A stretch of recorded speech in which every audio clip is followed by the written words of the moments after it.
2026 বিশ্বকাপে ভিনিসিয়াসের ভিন্ন রূপ নাকি আনচেলত্তির কৌশল। ভিনিসিয়াস 2022 বিশ্বকাপে যেভাবে খেলতেছে এবং গোল অ্যাসিস্ট করতেছে তাতে করে অনেকেই অবাক হচ্ছেন। আসলে ভিনিসিয়াস তো ব্রাজিল জাতীয় দলে এত ভালো খেলে না, সে শুধু ক্লাবেই ভালো খেলে। তাহলে এই বিশ্বকাপে সে এত ভালো খেলতেছে কি করে? অবশ্যই তার বস কার্লো আনচেলত্তি রিয়েলে যাকে খুব ভালোভাবে সে কাজে লাগিয়েছে, একইভাবে ব্রাজিলও কাজে লাগাচ্ছে।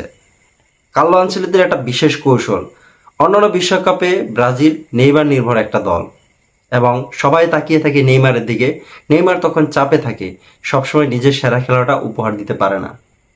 কিন্তু খেয়াল করবেন, নেইমারকে 2026 বিশ্বকাপে স্কোয়াডে রাখার বিশেষ অন্যতম একটা কারণ হলো এবারের বিশ্বকাপ দীর্ঘযাত্রার, যারা ফাইনাল খেলবে অনেকগুলো স্টেপ পার করে তাদেরকে ফাইনালে যেতে হবে এবং বিজয়ী হতে হবে, সেটা একটা বিষয়।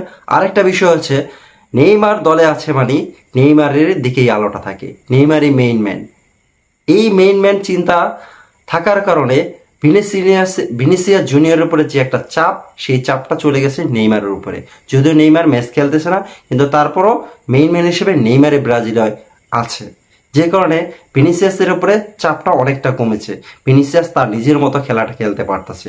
এটাই হচ্ছে কার্লো আনচেলত্তির একটা গেম চেঞ্জার ডিসিশন নেইমারকে 2026 বিশ্বকাপ স্কোয়াডে রাখার জন্য। আর তাছাড়া নেইমার যদি ইনজুরি মুক্ত হয়ে দলে ফিরে, নেইমার ইনজুরি মুক্ত কতটা ভয়ঙ্কর তা বিশ্ববাসী ইতিমধ্যেই দেখেছে। প্রত্যেকটি বিশ্বকাপে নেইমার কি অসাধারণ খেলেছে।